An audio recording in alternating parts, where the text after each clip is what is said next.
The night he finally asked me was the night everything I'd buried came back to the surface. Rain pressed against the windows like it was trying to listen. The hallway light flickered, and there he was, standing too close, voice too calm, asking the question I'd been rehearsing answers to for years. "Why do you keep avoiding me?" My throat tightened, my hands shook, I could feel my pulse in my ears. "Because looking at you hurts. Because you smile like nothing ever happened. Because you live 5 feet away from the wreckage of my life and sleep just fine." I didn't say any of that. Instead, I looked at the floor, felt the weight of every secret I'd carried alone, and realized this was the moment where the truth either died or exploded. That question, so casual, so innocent, was actually the blade. And when I finally answered him, I knew there was no going back. Welcome to my YouTube channel. This is my story of betrayal, and if you've ever trusted the wrong person, hit that subscribe button, because you are not alone. Here is how it happened. I never planned to tell this story. Not like this, not publicly, not with my name attached to it. But betrayal has a way of refusing to stay buried. I was reading comments on my YouTube videos the other day, and I realized I wasn't the only one. Hundreds of messages, different faces, different cities, same pain. Why does it hurt even years later? Why do they act like nothing happened? Why am I the one avoiding them when they're the one who broke everything? And suddenly, that night in the hallway didn't feel so isolated anymore. It felt inevitable. So let me take you back, before the rain, before the question, before the silence became unbearable. I used to believe neighbors were just background noise, familiar faces you nod at, people who exist close enough to feel safe, but distant enough to never matter. He moved in on a quiet Tuesday. I remember because I was unloading groceries, struggling with a bag that was one bad handle away from disaster when I heard his voice for the first time. "Need a hand?" Simple, polite, forgettable.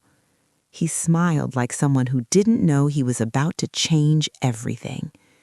At first, he was just there. Morning hellos, awkward elevator rides, borrowed tools returned with a thank you note taped to the handle. He learned my schedule before I realized it, learned which days I came home late, which mornings I skipped coffee and looked half alive. I told myself it was normal. I told myself I was overthinking. That's how betrayal gets you, by wearing the mask of normal. Weeks passed, then months. Conversations got longer, laughter got easier, trust slipped in quietly like a cat you didn't remember letting inside. He knew things about me no one else did, not because I overshared, but because he listened. When I talked about my past, he didn't interrupt. When I joked about my walls, he didn't challenge them. He waited, patient, consistent. And when you've been hurt before, consistency feels like safety. The first time I noticed something was off was small enough to ignore. A comment he made too precise, a detail he remembered too specific. "How did you know that?" I laughed. He shrugged. "You told me." Maybe I did. Or maybe I just wanted to believe I had, because the alternative, that someone was watching closer than they should, felt paranoid, dramatic, ugly. So I ignored the unease. I always ignored the unease. Then came the favor. It wasn't big, it never is. Just a request, just trust, just one moment where I chose politeness over instinct. That single moment became the crack everything leaked through. After that, things shifted. Conversations gained an edge, silences stretched longer, his presence felt heavier, like it lingered even when he wasn't there. I started changing my routines without realizing it, leaving earlier, coming home later, taking the stairs instead of the elevator. Avoidance begins long before we admit it. And still, I couldn't name what I was afraid of, not yet, until the day I realized he knew something he shouldn't, something I had never told him. That was the day my stomach dropped, the day my body reacted before my brain could explain why. I smiled, I laughed it off, and went home and locked the door behind me with shaking hands. That night, I didn't sleep, because betrayal doesn't announce itself loudly, it whispers first.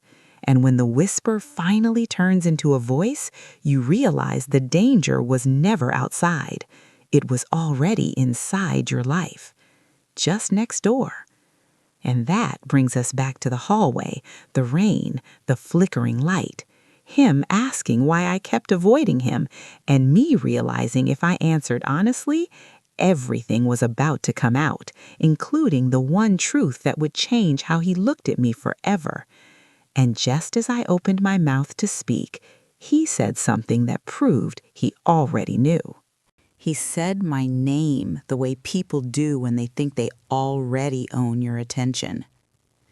Not loud, not aggressive, certain. And then he leaned slightly closer and said, "You don't have to be scared. I already know." That sentence didn't just land, it spread. My body reacted before my thoughts did. Heat in my face, cold in my chest, that awful hollow feeling like an elevator dropping too fast. Already know what? I forced a laugh, the kind you use when you're buying time. Know what? I asked. He smiled, that same familiar smile I'd seen 100 times before. The one I used to think meant kindness. Now it felt practiced. About what happened back then, he said. You never talk about it, but I can tell. I didn't answer, because suddenly every small moment I'd ignored lined up like evidence. The questions that went a little too deep, the way he'd watched instead of listened, the comments that sounded like guesses but landed like facts. I realized something in that hallway that night. I hadn't been avoiding him. I'd been avoiding the version of him that already existed. I told myself to stay calm. Panic only gives power to people who shouldn't have it. "What do you think you know?" I asked. He shrugged again, casual, like we were talking about the weather. Enough. That word, enough, was the beginning of the end. Because enough meant he'd been filling in blanks without permission. Enough meant he'd built a story about me in his head. And enough meant he felt entitled to it. I stepped back, just half a step, but he noticed. "See," he said softly, "that's what I mean. You do that." "Do what?" "You pull away when someone gets close." There it was, the reframing. Suddenly, I was the problem, not his curiosity, not his assumptions, my distance. That's how betrayal survives so long, by convincing you that your discomfort is a flaw. I didn't argue. I nodded. I said I was tired. I said we'd talk another time. He let me go. Too easily. And as I closed my door, I leaned against it and slid to the floor, my heart racing like I'd just escaped something I didn't fully understand yet. That night unlocked memories I'd worked hard to seal away. Not the dramatic kind, the quiet ones. Moments where I'd brushed off comments. Moments where I'd told myself, he's just friendly. Moments where I'd felt watched but couldn't explain why. I replayed every conversation we'd ever had, now hearing subtext where I'd once heard concern. I remembered the first time he asked about my ex. "You don't talk about them much," he'd said. "I moved on," I replied. He smiled. "Must have been bad then." I hadn't answered. I remembered how he knew when I'd had a bad day without me saying anything. how he'd show up in shared spaces at exactly the right times, how he'd once joked, "I feel like I know you better than you think." At the time, I'd smiled.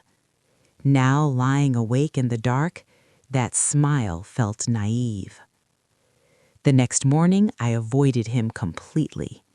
I left earlier than usual, came home later than usual, took different routes through the building. I watched reflections in windows like they might betray me too. Avoidance isn't cowardice. It's your intuition begging for distance. But avoidance also has consequences. Because when you pull back without explanation, people fill in the blanks however they want. And he did.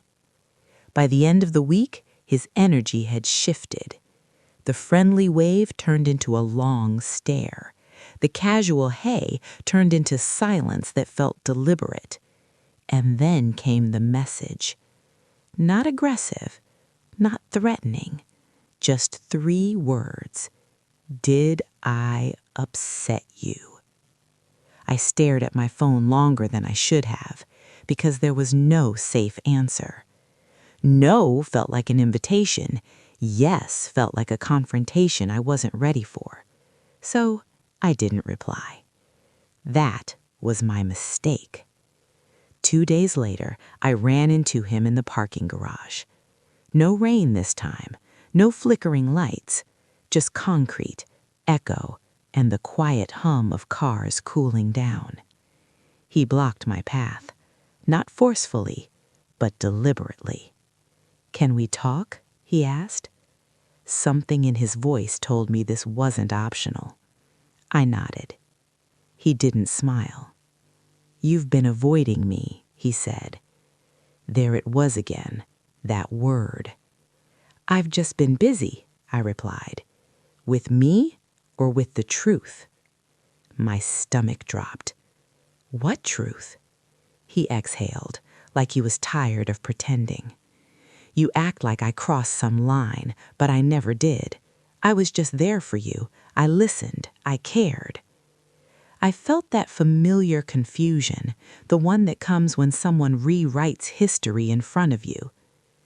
"You assumed things," I said quietly. "You knew things I never told you." He tilted his head, steadying me. That's what happens when you pay attention.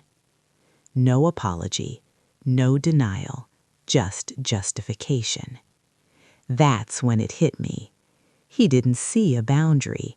He saw a puzzle, and he believed he had the right to solve me. I wanted to scream. I wanted to disappear. Instead, I did what I'd always done. I stayed calm. "I need space," I said. "Please respect that." For a moment, I thought he would. Then he smiled again. A different smile. Space doesn't erase what's already been said or what's already been felt. That was the moment I understood why looking at him hurt. Because he wasn't confused. He wasn't innocent. He was hurt that he no longer had access. And hurt people with entitlement don't let go quietly. I walked away without another word. Behind me, I heard him say something, soft, almost amused. "You can't avoid me forever. We're neighbors." That sentence followed me all the way home. That night, I made a decision. I started writing everything down.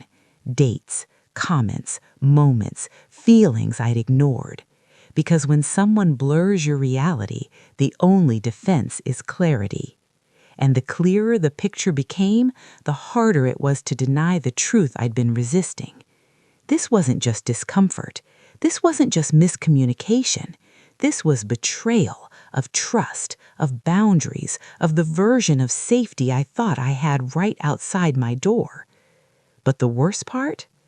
I hadn't still told you the one thing he did next. The thing that made avoidance impossible. The thing that forced the truth into the open, whether I was ready or not.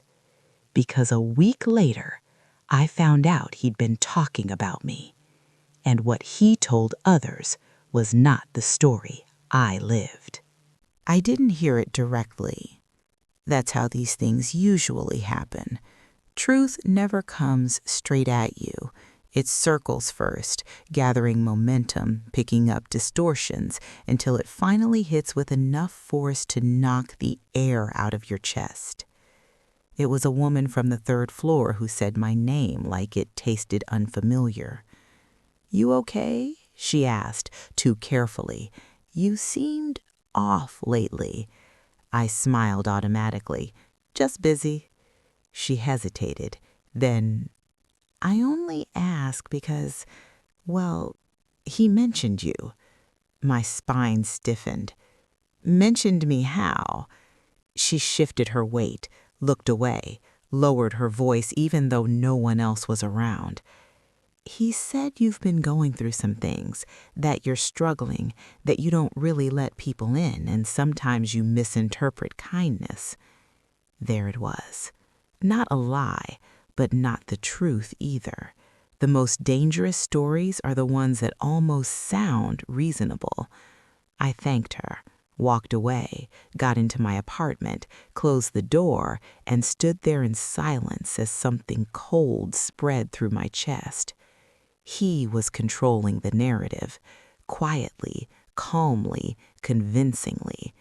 And suddenly, my avoidance wasn't mysterious, it was suspicious. Over the next few days, it kept happening. Looks that lingered too long, conversations that stopped when I entered the room, a friendliness from others that felt cautious. No one accused me of anything. They didn't have to. I'd been framed as fragile, unstable, someone who meant well but read too much into things. And the genius of it was this: if I spoke up, I'd confirm it. That's how power works when it's subtle. You're silenced not by force, but by implication. I replayed his words in the garage. "I was just there for you." To anyone else, he was the concerned neighbor, the good listener, the one who tried. And I was the one who pulled away for no reason. I stopped using shared spaces altogether. Laundry became a logistical nightmare. Trash runs felt like reconnaissance missions. I listened for footsteps before opening my door. This is the part people don't talk about: how betrayal shrinks your world, not dramatically, incrementally. You don't wake up afraid, you just stop doing things you used to do without thinking. And all the while, he stayed visible, smiling, helpful, present, unbothered. One night I cracked. I messaged him, "Please stop talking about me." 3 minutes passed. Then his reply appeared. "I'm worried about you, that's all." I stared at the screen, my fingers trembling. "You're creating a story that isn't true," I typed. "It's affecting how people see me." This time his response was immediate. "If that's happening, that's not my intention, but maybe it's how you're acting." There it was again, reframing, deflection, concern used as camouflage. I didn't reply, because I finally understood something crucial. He didn't want resolution. He wanted access. And when he lost that, he replaced it with control. I started questioning myself. Maybe I had overreacted. Maybe I had been distant. Maybe I was projecting old wounds onto a situation that didn't deserve it. That's the aftermath of betrayal, the self-doubt. It doesn't scream, it whispers. It asks questions that sound like reason. And when you're already tired, those questions are seductive. But then something happened that cut through the fog. I found the note.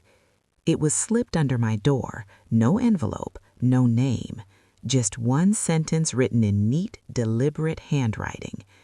"You don't have to do this alone." My hands went numb because I knew exactly who it was from. I didn't sleep that night. That sentence echoed in my head over and over, not threatening, not explicit, just intimate enough to feel invasive. I realized then how wrong I'd been about one thing. This wasn't about misunderstanding anymore. This was about refusal. I'd refused him access, closeness, narrative control, and he was responding the only way people like that know how, by pushing harder. The next morning, I took the note to someone I trusted. They read it once, then again. This isn't okay. This is crossing a line. Hearing it out loud felt like oxygen. Validation doesn't solve the problem, but it stabilizes you enough to face it. Together, we made a plan. Not confrontation, not exposure. Boundaries, documentation, distance. And for the first time in weeks, I felt something close to calm. Until I saw him waiting outside my door that evening. He stood there like he belonged, hands in pockets, neutral expression, almost patient. He said, "I just wanted to check in on you." I didn't invite him in. "I need you to stop contacting me and stop talking about me to others." His eyes darkened, not with anger, but with something colder. "I'm trying to help you. You're making this bigger than it needs to be." "No," I replied, "you are." For a long moment, we just looked at each other. Then he sighed. "I guess I misjudged you," he said quietly. And with that, he walked away.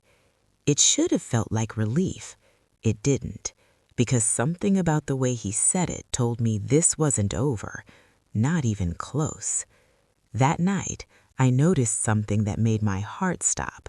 Something so small I almost missed it. Something that proved he hadn't just been talking about me. He'd been watching. And once I realized what it was, I understood that the betrayal ran deeper than I'd ever imagined. It was the smallest thing. So small that if my mind hadn't already been on high alert, I would have brushed it off like everything else before. I was standing in my kitchen, rinsing a mug, when I caught my reflection in the dark window. The lights inside were on. Outside was pitch black, a mirror. And in that reflection, just behind my shoulder, I saw movement. Not outside, inside. My breath caught. I turned slowly and scanned the room. Nothing was out of place. Door locked, chain secure, silence. I told myself I was imagining it. Then I noticed the plant. I'd moved it earlier that day, shifted it closer to the window to catch more light. It had been there for months in the same spot, muscle memory level familiar. Except now, it wasn't where I left it. It was subtle, inches maybe, but I knew. My heart started pounding, because there was only one other person who would have noticed that plant enough to move it. I retraced my steps. Had I opened the door? Had maintenance come by? Had I forgotten something in a rush? None of it fit. I checked the locks again. Everything was secure, and yet the certainty remained. Someone had been paying attention. Too much attention. I sat down and forced myself to breathe. This is where panic wants to take over, where it turns possibilities into monsters, where it tells you stories that make it impossible to think clearly. So I grounded myself in facts. He had access to shared spaces. He knew my schedule. He had already crossed emotional boundaries, but he'd never had a key. Right? That thought hit harder than it should have, because months earlier, long before avoidance, before discomfort, I had done something small, something polite, something generous. I'd let him hold on to a spare key for emergencies. I felt sick. At the time, it had felt reasonable. Neighbors do that. Trustworthy people do that. People who don't yet know they're making a mistake do that. He joked, "I promise I won't snoop." I laughed. And now, sitting alone in my apartment, That memory replayed itself with brutal clarity. I checked the drawer where I kept the spare. Empty. My hands started shaking. I didn't confront him. Not yet. I needed certainty before accusation, proof before panic. So I did the one thing betrayal teaches you to do. I watched. I changed nothing about my routine. I acted normal. I smiled when I had to. I avoided shared spaces just enough to not draw attention, and I paid attention to the details. Lights, sounds, objects. 2 days passed, then 3, and on the 4th night, I noticed it again. My chair, angled slightly differently, a book on my coffee table open to a page I hadn't read yet. I felt violated in a way that didn't leave marks. This wasn't about theft, it was about presence. I called a locksmith the next morning, didn't explain everything, just said I needed my locks changed immediately. While he worked, I hovered, my anxiety buzzing just under the surface. "Anything unusual?" I asked casually. He paused. "Well," he said, "this lock's been opened recently, but not forced." I swallowed. "Recently as in," he said, "hard to say exactly, but someone's been using a key." The room felt too small. After he left, I sat on the floor and cried. Not loudly, not dramatically, just the quiet kind. The kind where you finally accept that something you trusted was never safe. This wasn't misunderstanding, this was access. And access, once abused, changes everything. I didn't sleep that night. I sat on my bed, lights on, phone in hand, replaying every interaction I'd ever had with him, every smile, every favor, every moment I'd told myself, this is fine. I realized how easily politeness can be weaponized, how predators don't always look like threats. Sometimes they look like neighbors. The next day, I confronted him, not emotionally, not angrily, direct. "Did you use the spare key?" He didn't flinch. "Why would I?" he replied. "Because things in my apartment have been moved." A pause, just long enough. "Are you sure you're remembering correctly? You've seemed pretty stressed lately." There it was, gaslighting wrapped in concern. "I changed the locks," his jaw tightened. That was all the confirmation I needed. "You didn't have to do that," he said quietly. "Yes," I replied. "I did." Something shifted in his expression. Not fear, not guilt, control slipping. He said, "I think you're overreacting. I've only ever tried to help you." I said, "You don't help someone by entering their space without permission." He stepped back. For the first time since this began, he looked unsure, but only for a second. Then he smiled again. "You're making me the bad guy," he said. "That's not fair." I didn't respond, because fairness had nothing to do with it. That night, I documented everything: dates, times, conversations, the locksmith's words. I shared it with someone I trusted, and together we agreed on the next step, one I'd hoped to avoid. But avoidance had only given him more room, and I was done shrinking.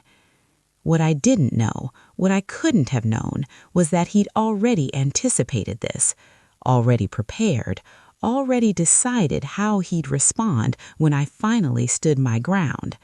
Because the next morning, something appeared that made my stomach drop harder than anything before.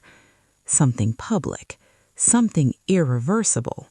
And once it was out there was no hiding from the truth anymore. I found out the same way everyone else did. Scrolling, half awake, coffee still too hot to drink, thumb moving out of habit more than intention. And then I saw my building. The photo stopped me cold. It was taken from across the street, Early morning light, my window visible, curtains half open. The caption read, "Some people push away the only ones trying to help them. Mental health matters. Be kind." No name, no tag, but I knew. My chest tightened so fast it felt like my lungs forgot how to work. At first glance, it looked harmless, almost noble, one of those vague, performative posts people share to look compassionate. But context is everything. The comments were already filling up. "You're such a good person. You can't save someone who doesn't want help. Set boundaries, protect your peace." And then, "Is this about your neighbor?" My hands started shaking. He hadn't used my name. He didn't need to. He'd given them just enough to draw their own conclusions. I refreshed the page. More comments, more sympathy, more validation. For him. And suddenly, everything clicked into place. This wasn't retaliation. This was strategy. By going public but vague, he'd flipped the power dynamic. If I spoke up, I'd look defensive. If I stayed silent, the story would settle without me. And either way, he'd positioned himself as the calm, concerned one. I didn't leave my apartment that day. I watched the post gain traction, shares, messages, quiet support from people who didn't know me but now thought they did. I felt exposed in a way that was hard to explain. Not naked, but narrated. My life reduced to an outline someone else filled in. A message came through mid-afternoon. From him. "I didn't mean it for it to be about you," it read, "but people relate. Maybe that says something." I stared at the screen.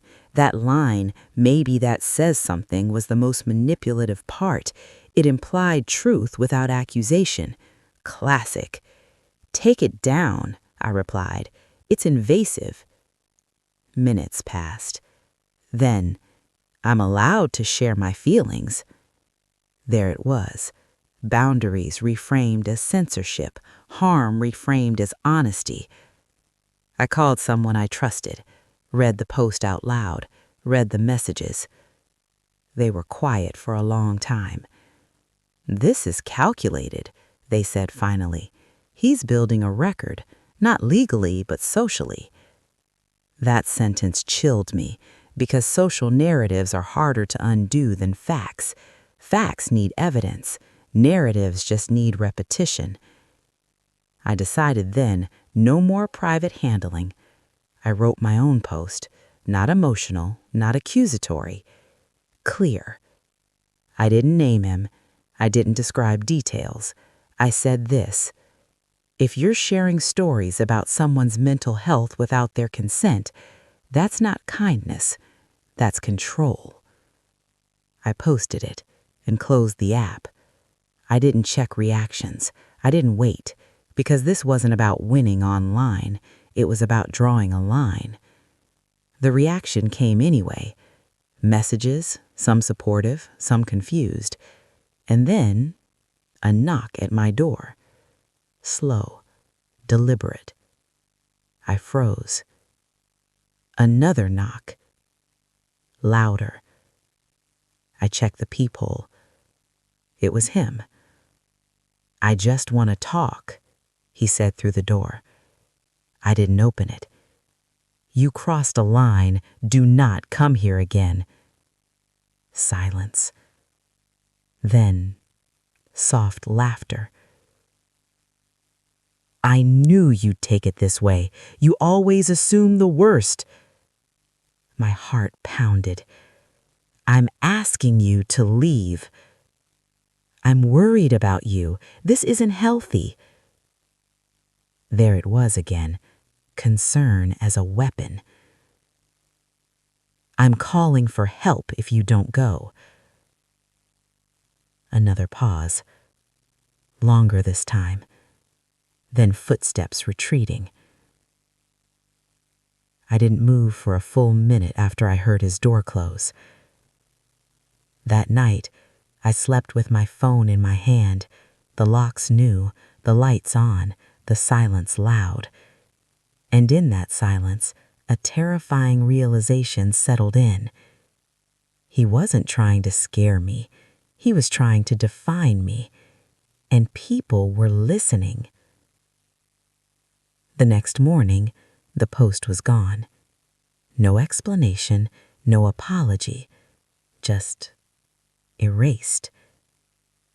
But the damage wasn't, because later that day, someone sent me a screenshot, a private group chat. My name in it, his words underneath, carefully chosen, sympathetic, damning. That's when I understood the truth I'd been avoiding since the beginning. This wasn't about a neighbor crossing boundaries. This was about someone who couldn't handle losing access and decided to punish me for it. And once someone decides you're the villain in their story, they don't stop until everyone agrees. I thought deleting the post would be the end of it. That's the lie we tell ourselves when we're exhausted. Maybe this is over now. Maybe if I stay quiet. Maybe if I don't react. Maybe if I just let time pass. But silence only works when the other person respects it. He didn't. What changed after that wasn't loud. It was colder. People stopped making eye contact in shared spaces. The third-floor woman we used to chat now nodded stiffly.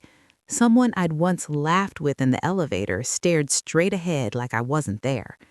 No confrontation, no accusations, just distance. That's how you know a story has settled in. Not proven, just accepted. And the most isolating part, I couldn't correct it without confirming it. If I defended myself, I'd look unstable. If I explained, I'd look obsessed. So I stayed quiet, and he let the quiet do the work for him. Then the notes started again. Not every day, not predictable, just enough to keep me uneasy. You don't have to push everyone away. I hope you're taking care of yourself. I miss our talks. Always unsigned, always slipped under the door. I stopped touching them with my bare hands. I photographed everything, documented dates, times, language, because by then I wasn't trying to convince him of anything. I was protecting future me, the version of me who might need proof when words weren't enough.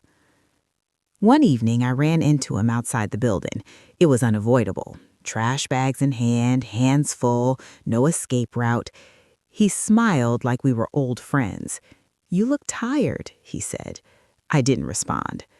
"I worry about you," he continued. "You've isolated yourself so much." I felt something in me harden. "I've asked you to leave me alone," I said evenly. His smile faltered for just a second. "I am leaving you alone," he replied. "You're the one watching me like I'm a threat." That sentence hit harder than it should have, because it was almost convincing. Almost. That night, I broke. Not publicly, privately. I sat on my floor, back against the bed, and finally let myself feel the full weight of what had happened. The betrayal wasn't just the key, or the posts, or the notes.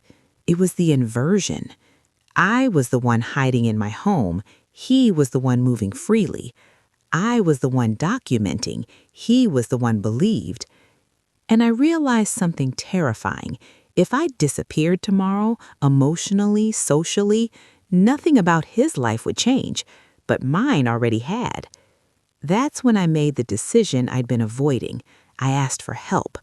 Not from the internet, not from neighbors, from someone whose job it was to listen objectively. I showed them everything, the messages, the notes, the timeline. They didn't interrupt. When I finished, they looked at me and said one sentence that still echoes in my head. "This is not mutual. This is fixation." Hearing it named was like a spell breaking, because fixation explains what manipulation hides.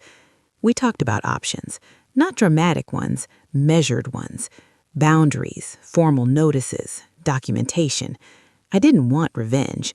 I wanted peace. But peace, I learned, isn't passive. Sometimes it has to be declared. The next step was simple, but terrifying.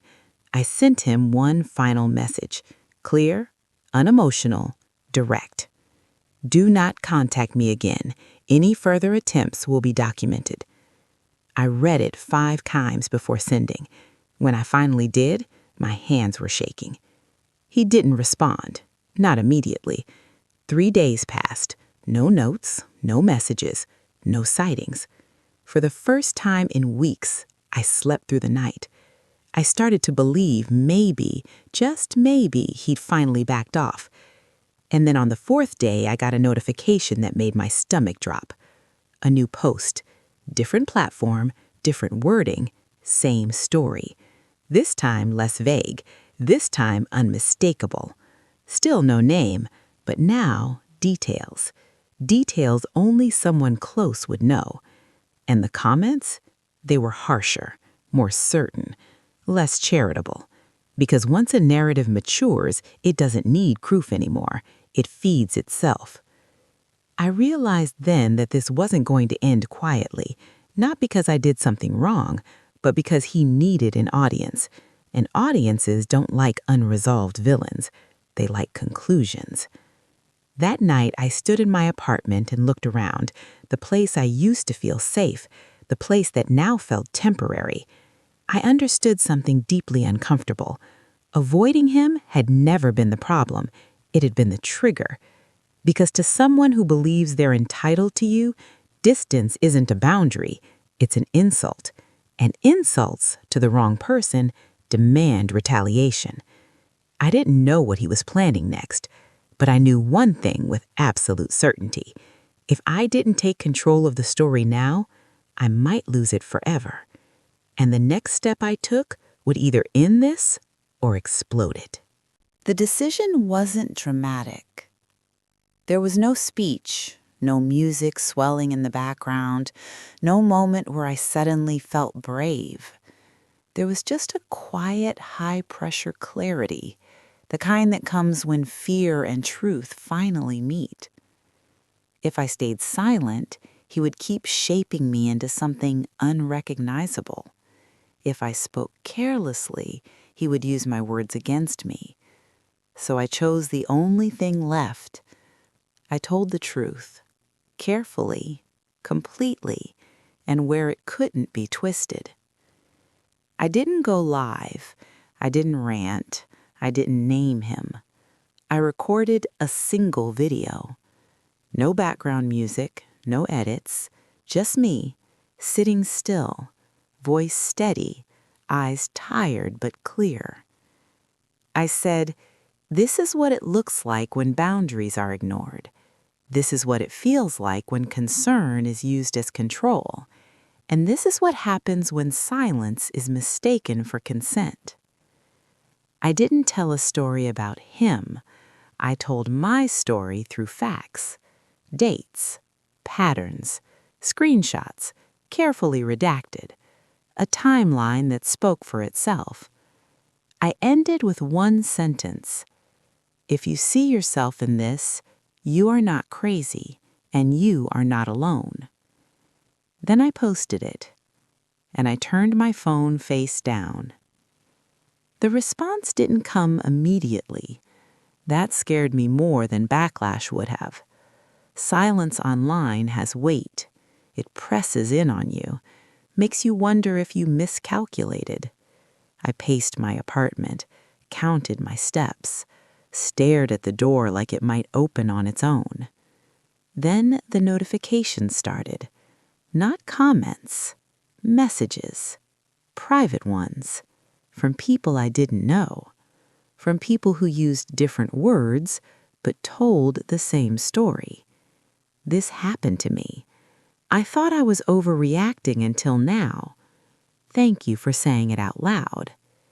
My chest tightened, because suddenly this wasn't just about me anymore. Then his response came, not publicly, directly. A message notification lit up my screen. I didn't open it right away. I knew, whatever was inside, it wouldn't be an apology. I took a breath. Then I read it. "I can't believe you do this to me." There it was. Not, "I'm sorry," not, "I didn't realize," just betrayal reversed. "I was trying to help you," it continued, "and now you've made me look dangerous." Dangerous. The words sat there, heavy and revealing, because only someone who knows the truth worries about how they look when it's exposed. I didn't reply. Within an hour, his vague posts disappeared. All of them. Accounts went private, comments locked, stories deleted. It was like watching someone erase footprints in wet cement, too late to undo the impression. But he wasn't done. Because the real climax doesn't happen online. It happens face to face. That evening, there was a knock at my door. Not loud, not aggressive, measured. My heart slammed against my ribs. I didn't move. Another knock. "I just want to talk," his voice said, steady but tight. I stood behind the door, phone in my hand, recording. "I've asked you not to contact me. Please leave." Silence. Then, "You're ruining my life." The sentence was almost convincing. Almost. "You did this to me," he continued, "and now you've made me look dangerous." Dangerous. The words sat there, heavy and revealing, because only someone who knows the truth worries about how they look when it's exposed. "No," I replied. "I told my story." "You knew what would happen." "Yes," I said, "and I chose safety anyway." That's when his voice changed. Not angry, panicked. "You don't understand what you're doing. You don't know who's watching." That line sent a chill through me, because it revealed the truth he'd been hiding all along. He wasn't afraid of me. He was afraid of losing control of the audience. "I'm asking you one last time. Leave." A long pause. Then footsteps, retreating. I didn't move until I heard his door close. Only then did I sink to the floor, my whole body shaking. The next day, something unexpected happened. People started speaking up. Neighbors, acquaintances, quiet witnesses. One person admitted they'd felt uncomfortable with how often he talked about me. Another said they'd wondered why he seemed so invested in my personal life. Not accusations, observations. And observations, when shared, become patterns. By the end of the week, the air in the building felt different, lighter. Not because everything was fixed, but because the truth had interrupted the story he was telling. He avoided shared spaces now, eyes down, steps quick. The roles had quietly reversed. And for the first time since this began, I felt something close to steady. But here's the part that surprised me most. I didn't feel victorious. I felt clear. Clear about what happened. Clear about what I allowed. Clear about what I would never allow again. Because betrayal doesn't always come from malice. Sometimes it comes from entitlement wearing empathy like a costume. And once you see it, you can't unsee it. That night, I reread a comment someone had left under my video. It said, "They always ask why you pulled away. They never ask what made you feel unsafe." I stared at that sentence for a long time, because it explained everything. The story didn't end with him apologizing. It didn't end with closure wrapped in a bow. It ended with something better. Agency. and the quiet power of choosing yourself, publicly, unapologetically, and without asking permission. But there is one final piece to this story, one truth I haven't told you yet, the lesson I didn't understand until long after the fear faded. And if you've ever wondered whether speaking up is worth the cost, the answer is waiting there. Time didn't heal this story the way people promise it will. Time didn't erase it. It didn't soften the edges. It didn't make it feel like a lesson I was glad to have learned. What time did was quieter and far more important. It gave me distance, and distance gave me perspective. Weeks passed, then months. Nothing dramatic happened after that final confrontation. No public apology, no sudden redemption arc, no moment where everything snapped neatly back into place. Instead, life resumed in fragments. I reclaimed small things first. I stopped listening for footsteps before opening my door. I sat in shared spaces again without bracing myself. I let my body unlearn the habit of flinching. Safety didn't return all at once. It came back in inches. He moved out eventually. No announcement, no goodbye. One day his door was just empty. And I wish I could tell you that moment felt triumphant. It didn't. It felt anticlimactic. Because by then the real work had already happened inside me. Here's the truth no one tells you about betrayal like this. The hardest part isn't what they did, it's what it forces you to question about yourself. Why didn't I trust my instincts sooner? Why did I explain my boundaries instead of enforcing them? Why did I prioritize being polite over being safe? Those questions haunted me for a while, until I realized something crucial. Those weren't failures, they were adaptations.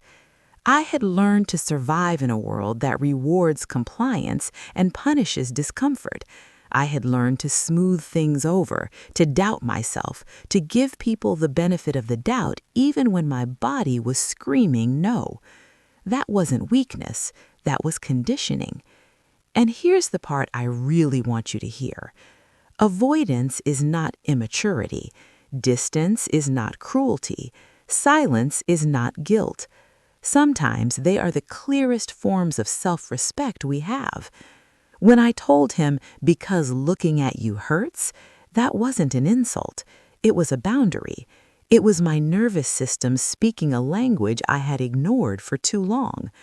I used to think betrayal required intent. Now I know better.